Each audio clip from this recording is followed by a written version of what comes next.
Bueno.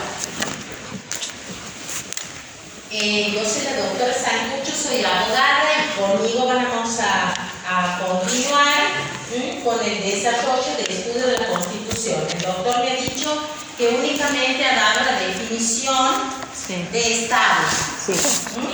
Y que estamos analizando ahora los elementos del Estado. Sí, hasta ahí hemos quedado.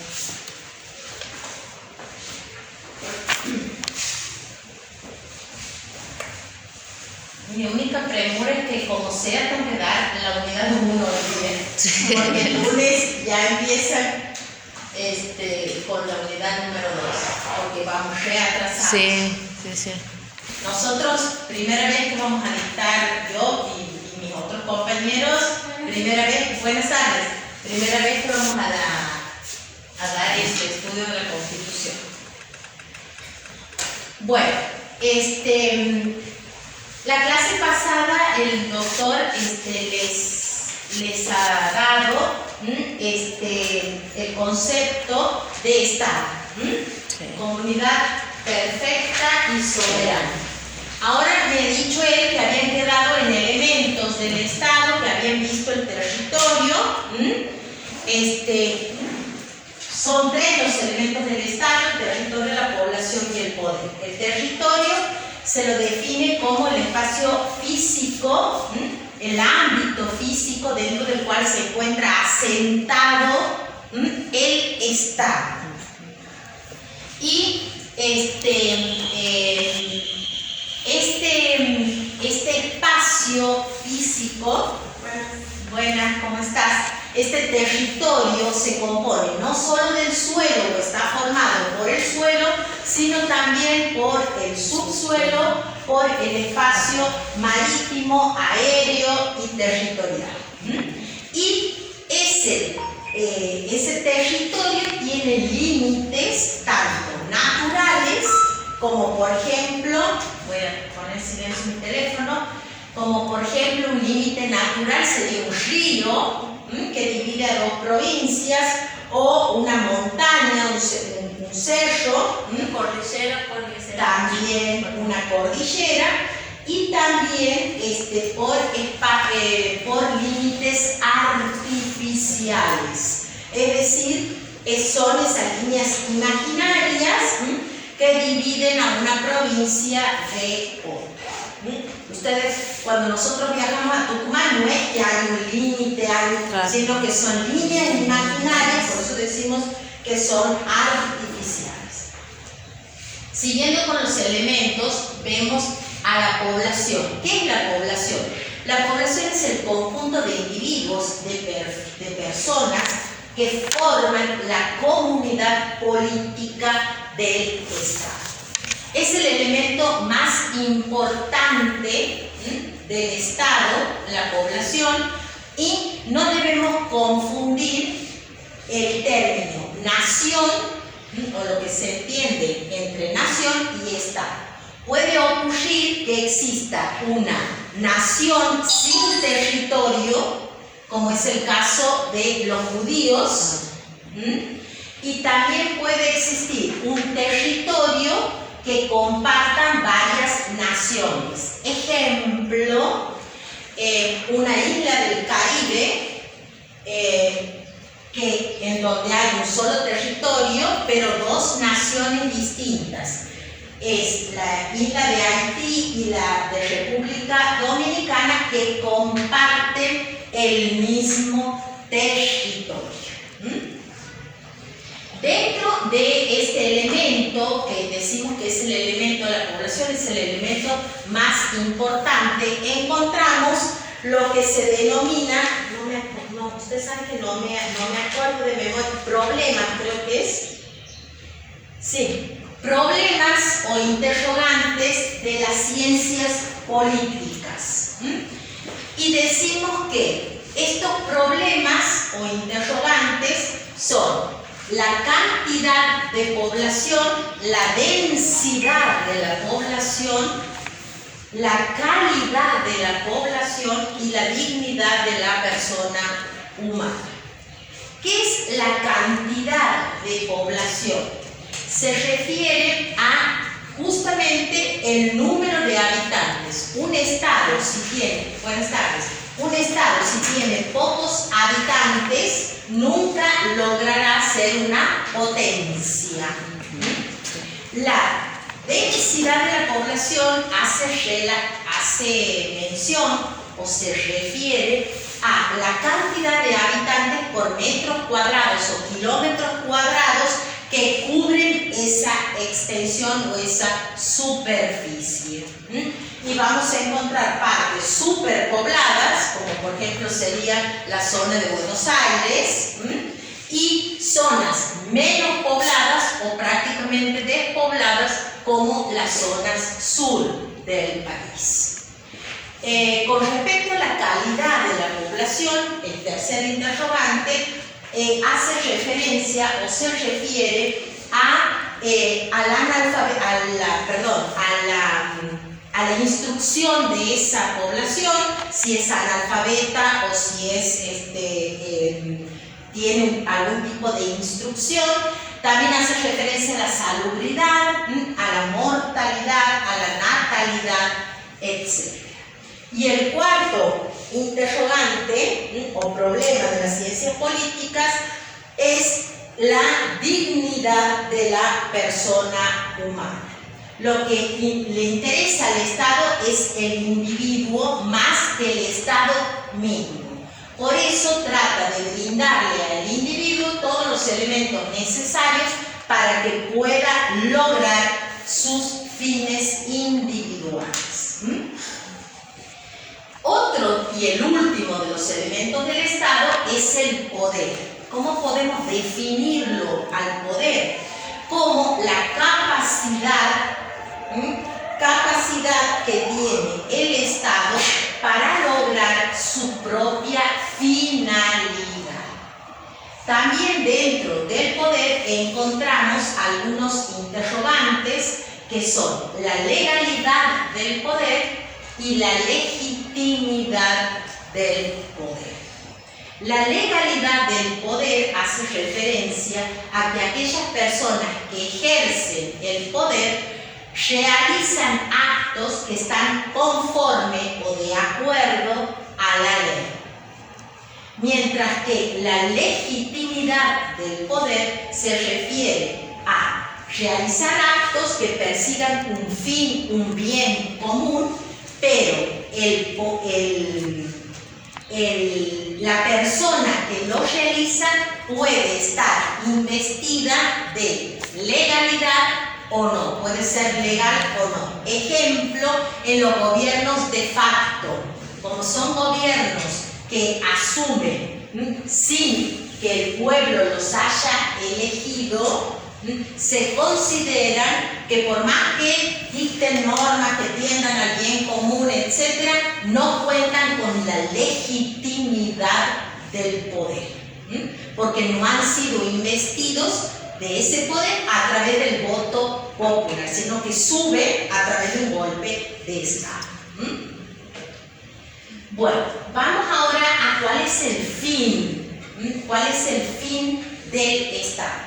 El fin del Estado siempre es el bien común, el bien de la comunidad. ¿Qué entendemos por bien común? El conjunto de bienes materiales, morales y espirituales que le otorgan los medios a los individuos para que puedan realizar o para que puedan realizarse individualmente.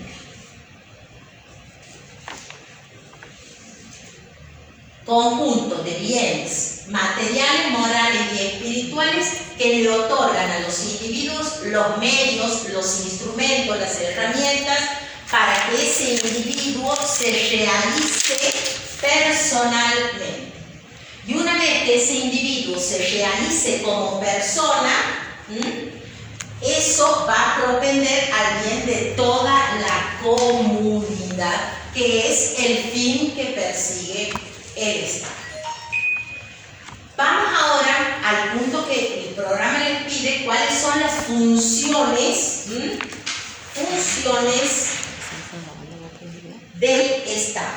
Existen tres funciones del Estado. Ustedes saben que nuestra nación o en nuestro país existe una división de poderes. Es decir, que encontramos un poder legislativo, un poder ejecutivo y un poder judicial.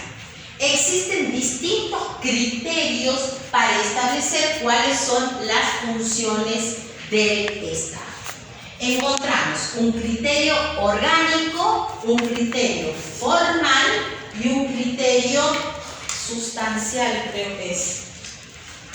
No me acuerdo todo de memoria, encima esto nos damos nosotros, así que. Y un criterio sustancial. Exacto. Entonces, un criterio orgánico nos dice que depende, o sea, vamos a estar en presencia de una función legislativa, ejecutiva o judicial. Buenas tardes. Respecto, orgánico se refiere a órgano. O sea, si el acto proviene de un órgano legislativo, vamos a estar en presencia de una función legislativa. Si proviene de un órgano judicial, en presencia de una función judicial.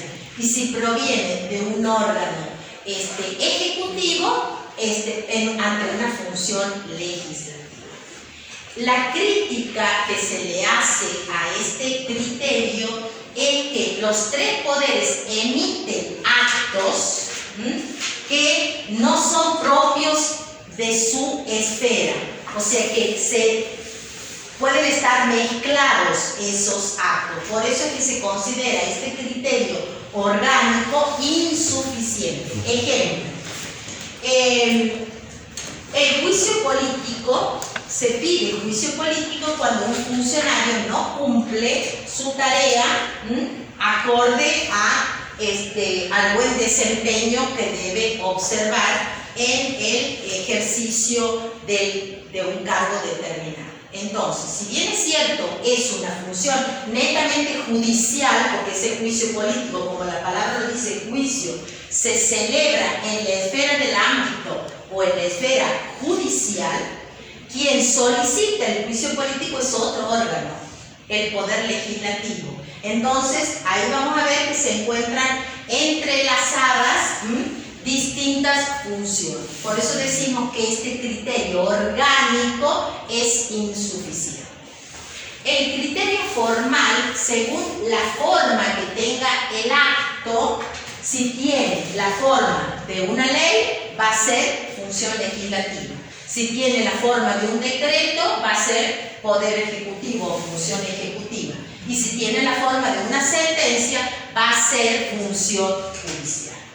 También se considera que este criterio para determinar las funciones es insuficiente, ya que hay decretos que tienen forma de sentencia.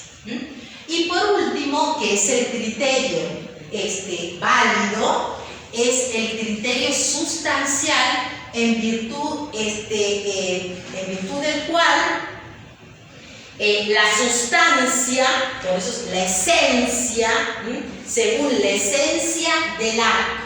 Si el acto tiene esencia de ley, va a ser función legislativa. O sea, una norma creada o dictada por una autoridad competente de carácter general, porque se aplica a todos los individuos, y de carácter obligatorio. O sea, una ley debe ser cumplida, debe ser acatada. Según el otro criterio, o sea, un acto tiene esencia ejecutiva cuando está destinado a la administración y a la aplicación de la ley. Y un acto tiene esencia judicial cuando se somete un conflicto, un litigio a un tribunal a los fines de que en virtud de la aplicación de una ley resuelva dicho conflicto o dicho litigio entre dos personas, dos o más personas. Este criterio sustancial es el correcto y el que nos permitiría distinguir las funciones del Estado en su fase legislativa, ejecutiva y judicial. Vamos ahora a lo que entendemos por soberanía, que es la soberanía, que es la autonomía y que es la autarquía. ¿Qué es la soberanía?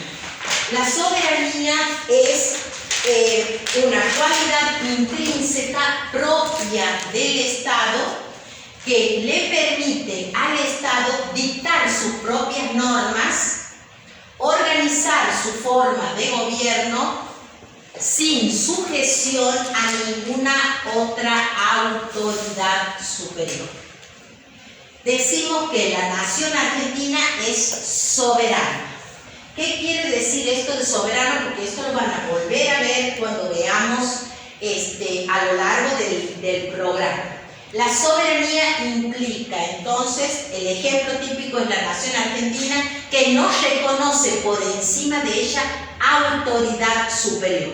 La nación es la autoridad máxima y por encima de ella no hay ninguna autoridad. Por eso es soberana. Dicta su propia constitución, dicta sus propias normas, sin sujeción, sin estar subordinada a ninguna otra autoridad. En contraposición a la autonomía, que la autonomía son autónomas, un ejemplo típico de autónomas son las provincias. Las provincias son autónomas y es la facultad que tiene todo ente de dictar su propia constitución, elegir a sus autoridades, elegir su forma, crear sus instituciones, elegir su forma de gobierno, etc., pero reconociendo la existencia de una autoridad superior. Ejemplo, la provincia de Santiago del Estero es autónoma, elige a su gobernador, crea instituciones de manera libre, dicta sus propias normas, etc. Pero reconoce la existencia de una autoridad superior. ¿Cuál es esa autoridad superior? No el presidente de la nación, sino la Constitución Nacional. O sea, la provincia de Santiago dicta su constitución, pero debe cumplir, debe observar, no debe contradecir lo establecido en la Constitución Nacional, porque si no es nula. Entonces, autónoma es sí una cierta independencia, pero reconociendo la existencia de una autoridad superior. Mientras que la soberanía no reconoce una autoridad por encima de ella. Y la autarquía es, aquí existe una descentralización. Los entes autárquicos se gobiernan a sí mismos y no es que se rigen, subsisten por sí mismos. ¿En qué sentido? Que como tienen dinero o tienen capacidad económica por sí mismos, se autogestionan, se autoadministran, no necesitan de ningún otro órgano para poder existir. Ejemplo de ente autárquico, la Universidad Nacional. Ejemplo de ente autárquico, el Banco Central de la República Argentina.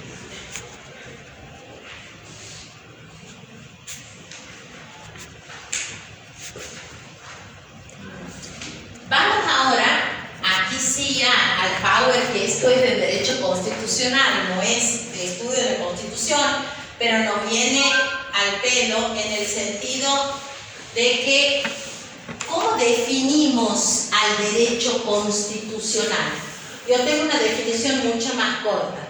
Rama del derecho público interno que regula la organización del Estado y su funcionamiento.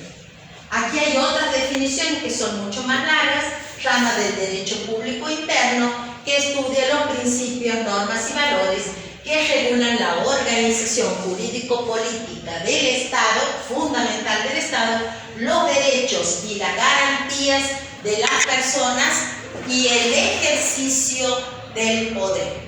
Aquí me falta, y el ejercicio del poder. Ahí está la otra parte del reglamento.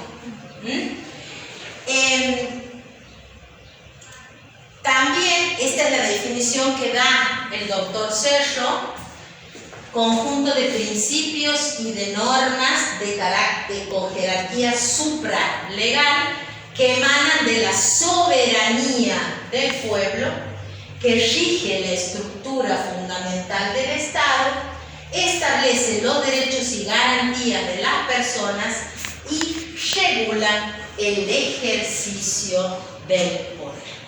Si tienen que memorizar alguna, esta, que es la que la da esta. Este derecho constitucional, ¿qué estudia? Por eso hablamos del contenido.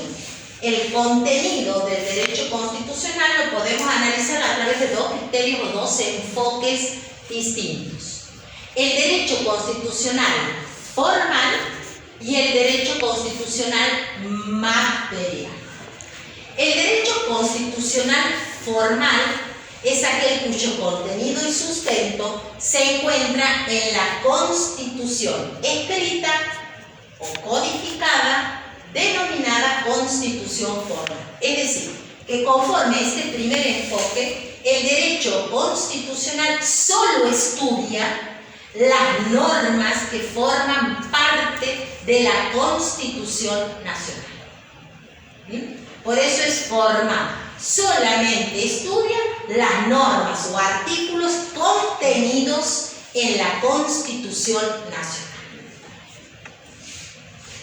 Evidentemente aquí vemos un enfoque limitado, porque si solamente estudia las normas que forman parte de la Constitución Nacional, todas las demás normas quedan fuera del estudio o del contenido de este derecho constitucional. En el segundo enfoque, aquí es más amplio, es decir, en el derecho constitucional material es aquel cuyo contenido se basa en la realidad social de un Estado y no en una norma escrita. ¿Qué quiere decir esto? Que aquí el campo de estudio desde el punto de vista material se amplía, es decir, que estudia no solo las normas contenidas en la Constitución Nacional, sino que es mucho más amplio. Estudia todas las instituciones y normas que integran el ordenamiento jurídico, estén, por supuesto, constitucional, ¿no?, estén o no contenidos en la Constitución Nacional. Por eso se habla aquí en que se amplía ese campo de acción en la realidad social de un Estado. Analiza la realidad de ese Estado, no solo las normas que integran o que forman parte de la Constitución. Por eso estudia la Constitución real de una sociedad denominada Constitución material. Ese es el estudio del derecho constitucional. Vamos ahora a lo que... esto es la ubicación del derecho constitucional. Cuando definimos el derecho constitucional decíamos que era la rama del derecho público. Siempre que hablamos de rama del derecho público, uno de los sujetos o ambos que intervienen en la relación jurídica es siempre el Estado. Por eso hablamos de derecho público en contraposición al derecho privado. El derecho civil es derecho privado. ¿Por qué? Porque regula relaciones de los particulares, de personas. Ejemplo, regula el tema del matrimonio, el divorcio, la filiación, o sea, regula relaciones entre particulares. Por eso hablamos de derecho privado. El derecho constitucional siempre es derecho público, porque aquí, ¿qué estudia? O estudia cómo se estructura el Estado, cómo se organiza el Estado. Entonces, uno de los sujetos de esa relación en el derecho público siempre es el Estado. Y decimos que es interno porque rige las relaciones de las personas dentro del territorio nacional.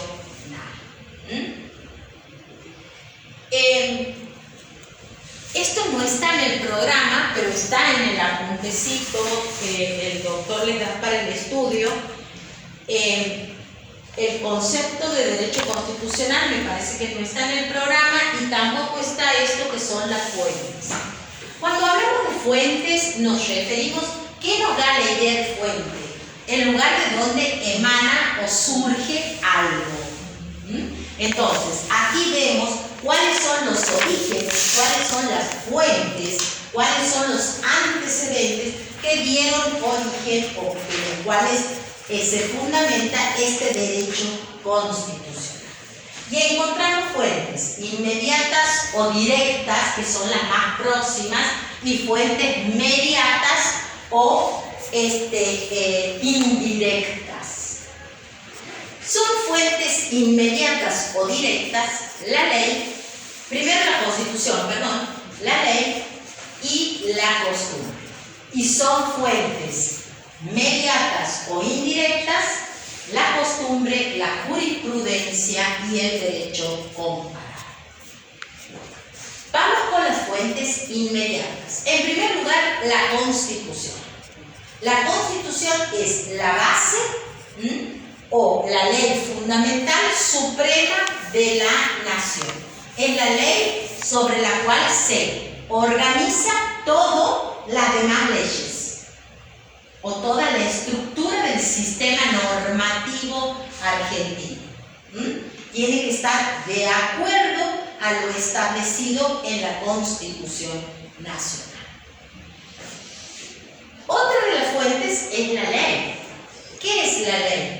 Es una norma norma escrita emanada de autoridad competente con carácter general, o sea, se aplica a todos los ciudadanos, y obligatoria para todos. Su no cumplimiento trae aparejado una sanción legal. Dentro de la ley encontramos dos clases de ley. Ley en sentido formal y ley en sentido material.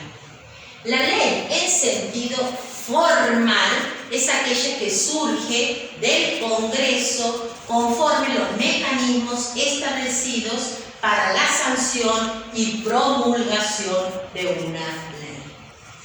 Mientras que la ley en sentido material es toda norma emanada del Estado, o de autoridad competente. Ejemplo, un edicto policial, ejemplo, un decreto presidencial, ejemplo, una resolución. Son leyes en sentido material, es decir, dictada por otros órganos que tienen poder o facultad para emitir leyes, pero no es el Congreso. Por eso se diferencia la ley en sentido formal y la ley en sentido material. Es ley un edicto policial que prohíbe la venta de alcohol a menores de 18 años.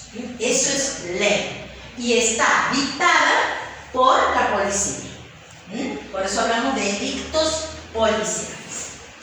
Y la costumbre es la repetición constante y uniforme durante un tiempo prolongado de un cierto comportamiento o de una cierta conducta con la conciencia de su obligatoriedad. Es decir, yo realizo determinada conducta, repito determinada conducta porque creo que esa conducta es obligatoria. Entonces, muchas costumbres se convirtieron en ley. Prácticamente en la actualidad no es una fuente inmediata porque, como les decía, la gran mayoría de las costumbres se convirtieron en leyes. Y vamos a las fuentes mediatas o indirectas, que son la doctrina, la jurisprudencia y el derecho comparado. ¿Qué es la doctrina? La doctrina son aportes que realizan estudiosos del derecho y que sirven para dar fundamento a sentencias o a fallos judiciales. Ejemplo, ustedes saben que hoy se utiliza la prueba de ADN, que es un estudio donde se analizan los tejidos para determinar si fulano de tal es el padre o no de un hijo. O sea, se estudia el tejido de ambos, se los coteja y se determina si es o no con un grado de probabilidad cercano, le diría del 99,99. O sea que no hay duda de que sería o es el hijo de fulano de tal. Antes de que se descubra esto, ya se venía estudiando, ya se venía analizando, porque lamentablemente la ley no va a la par de la realidad social, siempre se la dicta después. O sea, la realidad social es prácticamente, ¿cómo les puedo decir? Tiene una vorágine que las leyes no logran alcanzar esa realidad. Por lo tanto, en muchos de los casos, ¿me entienden? Hay cuestiones que no están legisladas. Hoy, por ejemplo, ¿quién se imaginaría hablar del ciberdelito? O cuestiones que no existen en nuestra imaginación, pero que cada día exigen que se dicten leyes para ayornarnos a las necesidades y a, como les decía, la evolución de la sociedad. Entonces, no estaba dictada una ley, entonces yo podía aplicar cierta doctrina que me permitía darle un fundamento a un fallo determinado. Y esta doctrina eran justamente estudios u opiniones de estos autores que me permiten a mí, al no tener una ley específica, aplicar esta doctrina para resolver un caso X, un caso determinado.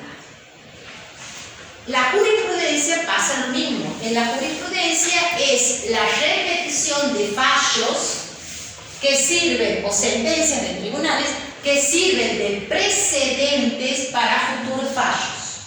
Ejemplo, la Corte Suprema de Justicia de la Nación, que es nuestro más alto tribunal, sienta jurisprudencia en determinadas cuestiones.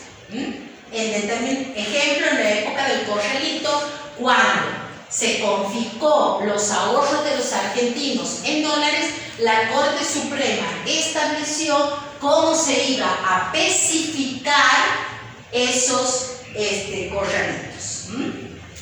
Eran depósitos en dólares, pero como se dicta una ley de emergencia, prácticamente se confiscan esos dólares, entonces la devolución iba a ser en pesos. La Corte sienta un criterio o sienta con un fallo jurisprudencial y dice que a tantos pesos se va a especificar esos dólares. No todos los fallos de la Argentina son jurisprudencia, ¿no? por ejemplo, el fallo de Santiago del Estero no sienta jurisprudencia en otra provincia, pero sí los fallos de la Corte Suprema, porque son el más alto tribunal. Y el derecho comparado es el estudio de las constituciones, es el estudio de las constituciones de los demás países y su aplicación en nuestro sistema. Vamos ahora a lo que sí les pide el programa de ¿qué es la Constitución? Decimos que la Constitución es un conjunto de normas que emanan del poder soberano del pueblo. El pueblo, no hay poder por arriba de este poder soberano del pueblo, que se encuentran reunidas en un documento escrito o codificado, porque nuestra Constitución se encuentra escrita, redactada, plasmada en un cuerpo que se llama Constitución,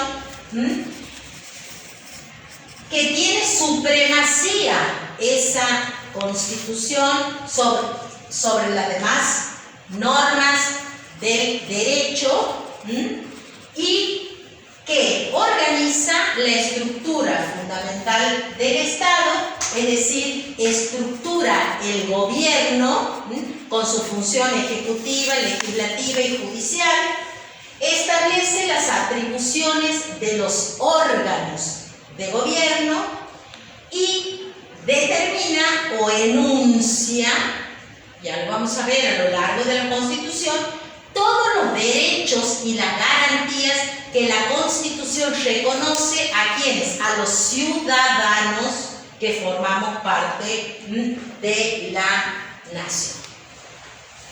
Esta Constitución argentina, o la Constitución, es la ley suprema, la ley fundamental, que tiene como principal misión asegurar la dignidad y la libertad del hombre, y decimos que es la ley fundamental porque todas las demás normas que integran el sistema jurídico o el ordenamiento jurídico argentino se deben adecuar a lo establecido por la Constitución Nacional. Por eso decimos que es la ley fundamental, la ley suprema. Y cualquier norma que contradiga lo establecido por la Constitución Nacional va a ser nula de nulidad absoluta. Esta Constitución, en cuanto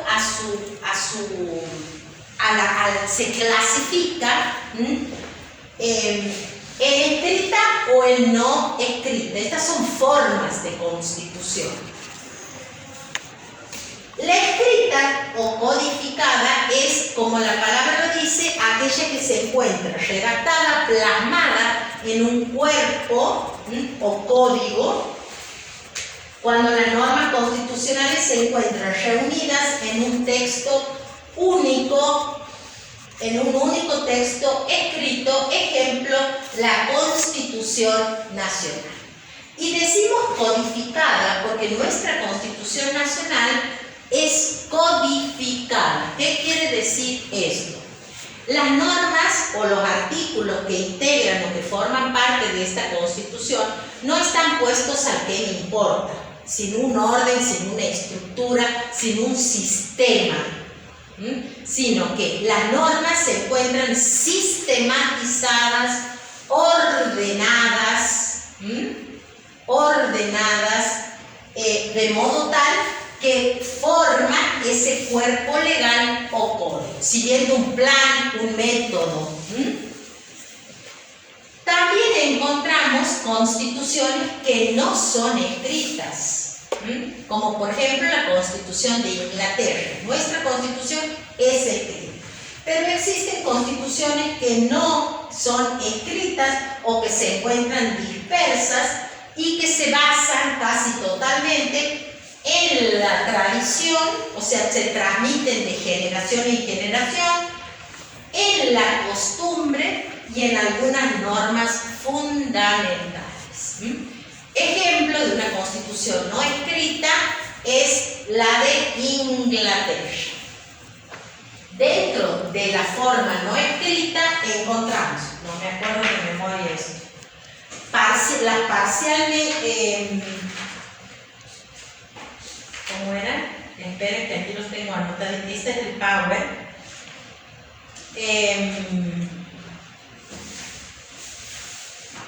Ya les digo, aquí tengo macheteado. Sí. Totalmente no escrita o consuetudinaria, dentro de la no escrita iría. Totalmente no escrita o consuetudinaria, totalmente escrita en normas dispersas o parcialmente no escrita y parcialmente escrita en normas dispersas. Pero a mí me parece que con lo que es suficiente que digan escritas y cuáles son las no escritas o dispersas y que puedan dar un ejemplo de Inglaterra. Otra de las clasificaciones, si seguimos con la clasificación de las constituciones, en rígidas, flexibles y pétreas. Escrita, no escrita. ¿Cuándo es rígida? Es aquella constitución que para poder ser reformada requiere de un órgano y de un procedimiento distinto al que se necesita para reformar las leyes comunes. Ustedes saben que para reformar una ley común tiene, o sea, el órgano competente es el Poder Legislativo en sus dos cámaras, Cámara de Diputados y Cámara de Senadores. Un proyecto de ley ingresa a la Cámara de Diputados, la conversan, la charlan, la aprueban y si la aprueban pasa a la Cámara de Senadores para su aprobación. Si la Cámara de Senadores también está de acuerdo, la aprueba, dicta la ley y la manda al Ejecutivo para su promulgación. Ese es el procedimiento. Aquí. Pero en la Constitución, por eso decimos que nuestra Constitución es rígida. ¿Por qué? Porque requiere de un procedimiento especial. No es el mismo que para dictar o para reformar una ley común. Dentro de esta forma rígida encontramos a su vez una subclasificación en rígida orgánica y rígida formal. La rígida orgánica, como la palabra lo dice, se convoca a un órgano, por eso es orgánica, se convoca a un órgano especial que va a ser el encargado de llevar a cabo la reforma de la Constitución. En nuestra Constitución es la Convención Constituyente, así se llama ese órgano especial. Mientras que la rígida formal es aquella que no se convoca a un órgano especial, sino que la reforma la realiza el Congreso, pero con un procedimiento especial, como por ejemplo estableciendo un quórum especial. La flexible es aquella constitución que puede ser reformada mediante el mismo órgano y el mismo procedimiento que se utiliza para reformar las leyes comunes. No sería nuestro caso, pero esta es una clasificación de constituciones. Y la pétrea es aquella que tiene ciertos contenidos que no pueden ser modificados. Y, como le dice, es aquella que se declara irreformable. Ejemplo de la Constitución Argentina de 1853. Generalmente este concepto está referido a ciertos contenidos de la Constitución que por su importancia son irreformables. Ejemplo, nuestra Constitución en su artículo 1 tiene un contenido pétreo.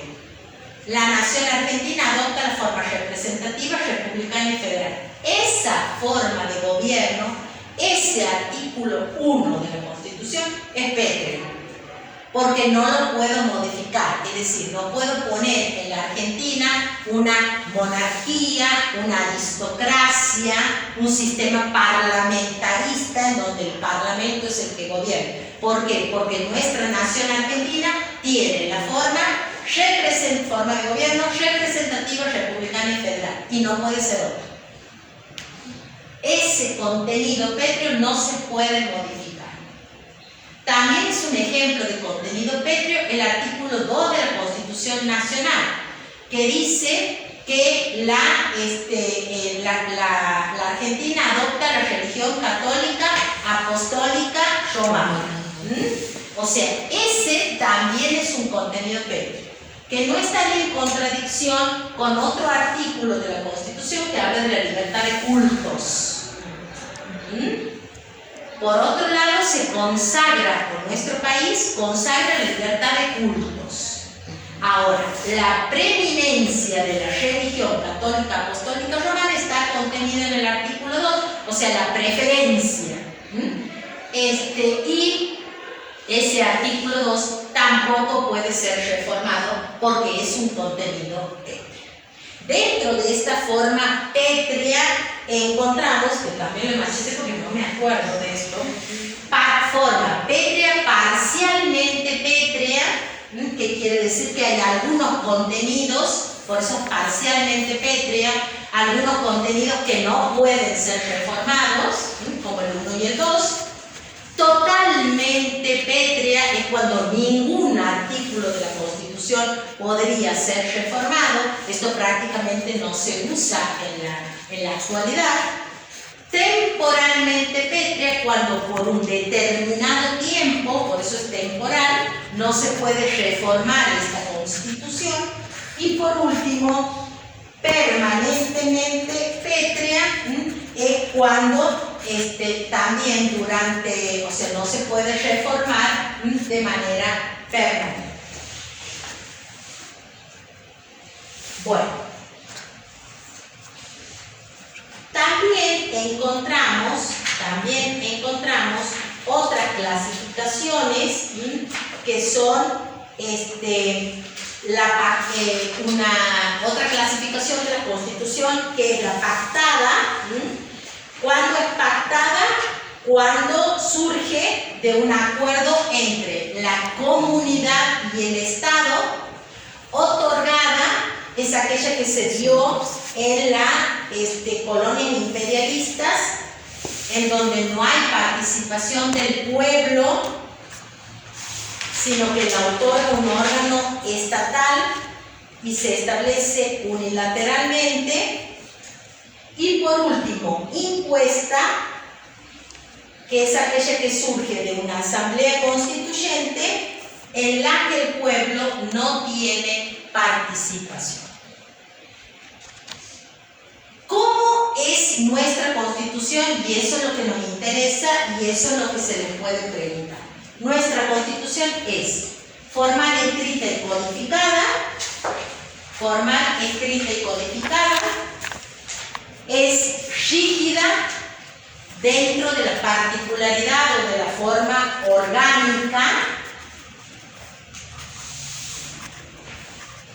y es parcialmente pétrea.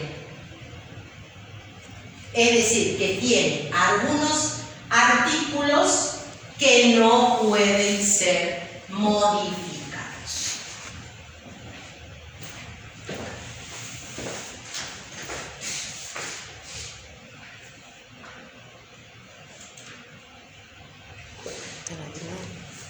Bueno, ¿qué es esto del poder constituyente y del poder constituido?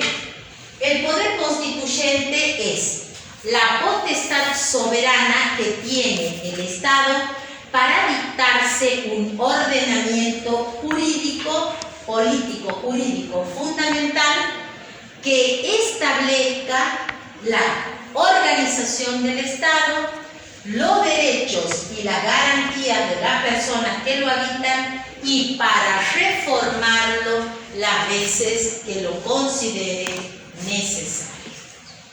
Este Este poder constituyente puede ser de dos clases: poder constituyente originario y poder constituyente derivado.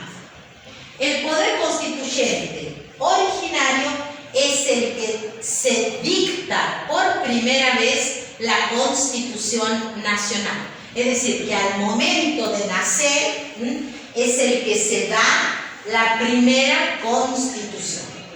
Y como es la primera vez, no tiene límites, no está supeditado o subordinado a ninguna norma, salvo el derecho natural y los antecedentes históricos.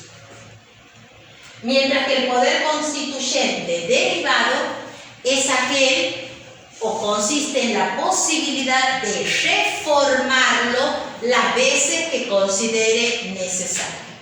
Como aquí ya no es la primera vez que se dicta la Constitución, aquí ya hay límites. Y los límites están dados por la propia ley de reforma que te dice qué y cómo se va a llevar a cabo esa reforma. Mientras que el poder constituido, también llamado poder del Estado, es quien lleva a la práctica la Constitución creada por el poder constituido, por el poder constituyente, una vez constituido el Estado. Son los órganos de gobierno creados por el Estado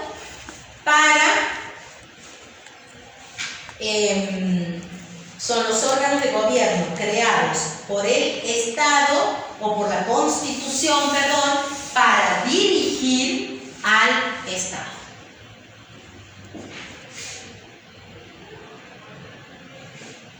¿Qué es esto de la reforma de la Constitución?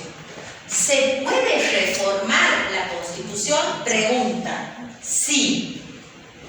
Sí. ¿La Constitución puede ser reformada? Sí. Así lo establece el artículo 30 de la Constitución.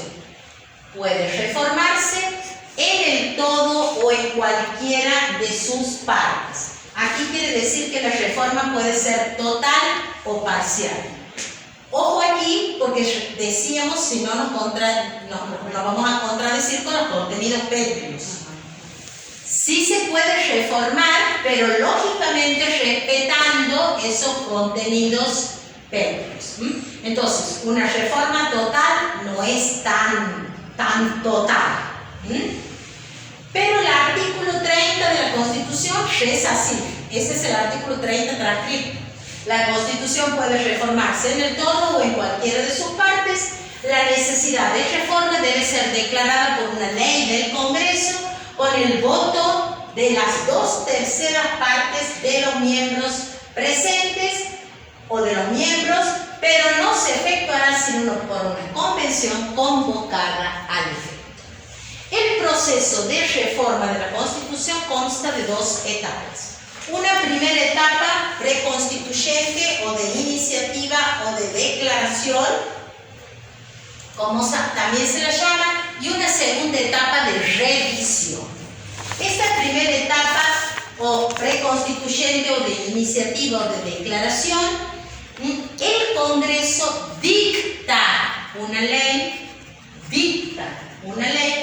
que debe ser votada por los 2/3 de los miembros en ejercicio de cada Cámara, y esa ley debe establecer dos cosas: la necesidad de reforma, y en segundo lugar, ¿qué se va a reformar? Si esa reforma va a ser total o si esa reforma va a ser parcial.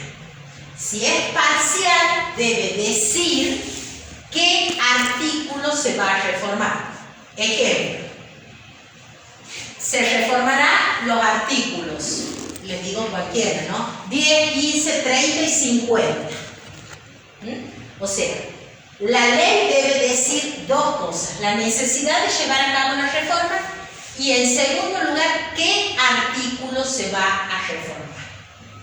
Mientras que la segunda etapa, que aquí se llama etapa de revisión o de reforma propiamente dicha, se convoca a una convención constituyente que va a ser la encargada de llevar a cabo esa reforma de la Constitución y que va a estar integrada por un número igual a los miembros que cada provincia envía a la Defensoría del Ministerio Público de la Defensa y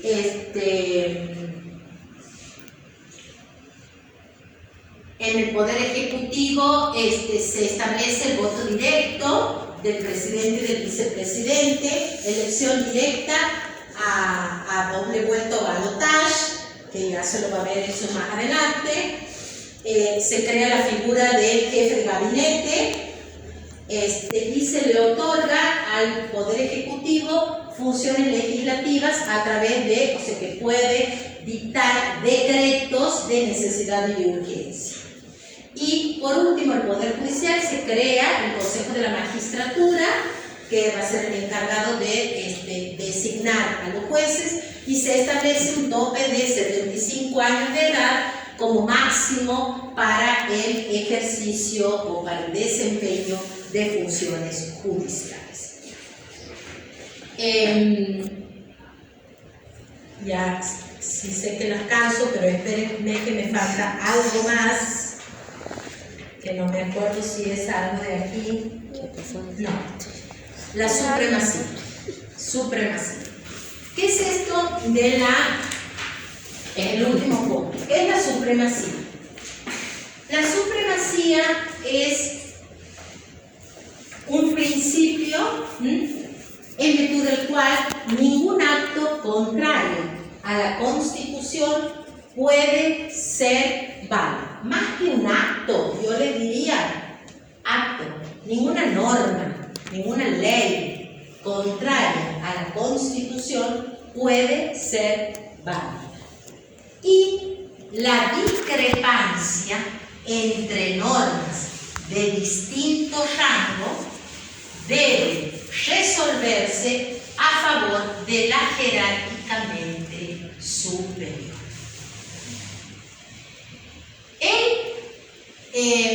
Para asegurar la armonía entre las leyes, el ordenamiento jurídico dicta, el ordenamiento jurídico, o sea, nuestro sistema de leyes, establece una orden jerárquico o establece una supremacía entre las normas que integran ese ordenamiento jurídico. La ley suprema es la Constitución Nacional. Todas las demás normas se deben adecuar, subordinar a lo establecido por la Constitución Nacional. El artículo 31 de la Constitución Nacional, que no fue modificado, porque las mayores modificaciones de esta reforma o modificación sustancial de 1994 es de la parte orgánica, no tanto de la parte dogmática. El artículo 31, que está en la parte dogmática, establecía un orden jerárquico, el artículo 31, y decía este artículo 31 que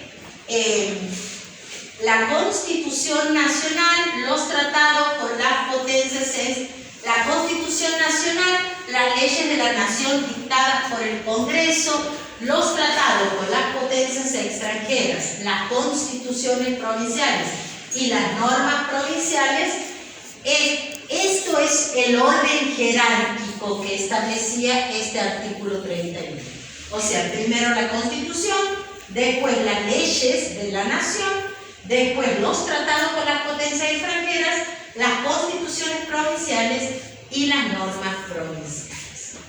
Este artículo 31 se ve modificado como consecuencia de esta reforma de 1994 introducida a los artículos 75, inciso 22 y 75, inciso 24, que conceden jerarquía constitucional a los tratados internacionales de derechos humanos y a los tratados de integración. Entonces, si bien este artículo 31 establece este orden jerárquico, el artículo 75, inciso 22 y el 75, inciso 24 modifican de hecho este orden jerárquico. Y nos dice: la Constitución Nacional y los tratados de derechos humanos tienen el mismo nivel o el mismo orden jerárquico, o sea, están en primer lugar. En segundo lugar, los tratados de integración que la nación haya firmado, y ahí está. Con la reforma de 1994, este orden jerárquico queda estructurado de la siguiente manera: Constitución Nacional y tratados de derechos humanos. Tratados internacionales de integración que la Argentina haya firmado. Ejemplo, el Mercosur. 3. Leyes de la nación dictadas por el Congreso. 4. Constituciones provinciales. Y 5. Normas o leyes provinciales. O sea, este es el orden jerárquico que rige en nuestro sistema normal. Ahora, ¿qué pasa cuando hay un conflicto entre una norma nacional y una norma provincial? ¿Cuál norma se aplica? En principio se aplica la jerárquicamente superior, es decir, la ley nacional prevalece sobre la ley provincial. Sin perjuicio de esto, hay una excepción a la regla, porque hay ciertas competencias, o sea, hay que ver de qué competencia es esa ley. Porque hay veces que la provincia delega atribuciones a la nación, en donde, por ejemplo, la provincia no puede dictar los códigos de fondo. Ejemplo, no dicta un código civil, no dicta el código penal. Eso es facultad exclusiva de la nación. El código penal no lo dicta la provincia. Ahora, la provincia sí puede dictar los códigos de procedimiento penal, los códigos de procedimiento civil, o sea, cómo se va a aplicar cómo va a ser el proceso civil penal en nuestra provincia. Pero determinar qué cuestiones van a ser delitos o no, como en el Código Penal, eso no tiene facultad la provincia para dictar. Por regla general, una norma posterior deroga a una norma anterior, ¿no? Esa es la regla. Sin perjuicio de eso, puede existir, como les decía, un conflicto entre una ley nacional y una ley provincial. ¿Qué ley se va a aplicar? Y bueno, hay que ver si, primero, determinar la competencia de esa ley, o sea, si le corresponde a la nación o a las provincias. Y en caso de conflicto, se debe aplicar la ley jerárquicamente superior. Cuando, a pesar de que esté establecido este orden jerárquico y puede aplicarse una ley en contra de lo dispuesto por la Constitución Nacional, por ejemplo, en ese caso existe un recurso que ustedes, en realidad no sé si ustedes tienen derecho administrativo, ¿no tienen? No. Bueno, se utiliza un recurso que es un recurso de inconstitucionalidad, que es para derogar una ley o para que se deje sin efecto la aplicación de una ley porque contradice lo dispuesto, por ejemplo, por la Constitución provincial. Es un recurso de inconstitucionalidad que se llama, que se lo ve en profundidad en la parte de derecho administrativo, pero ustedes me dicen que no lo tienen, así que si por ahí no entiendo yo. Ustedes son de educación para la salud, ¿qué más? ¿Enfermería? No. ¿Obstetricia? No. ¿Ustedes de qué carrera son? Educación para la salud. Me parece que en obstetricia también había estudio de la Constitución, ¿o no? Me parece.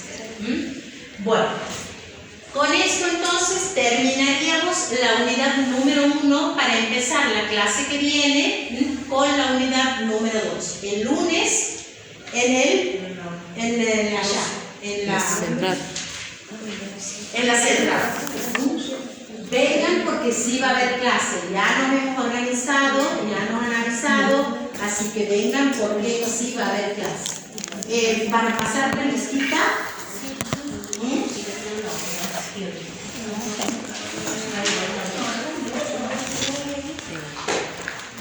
Ya,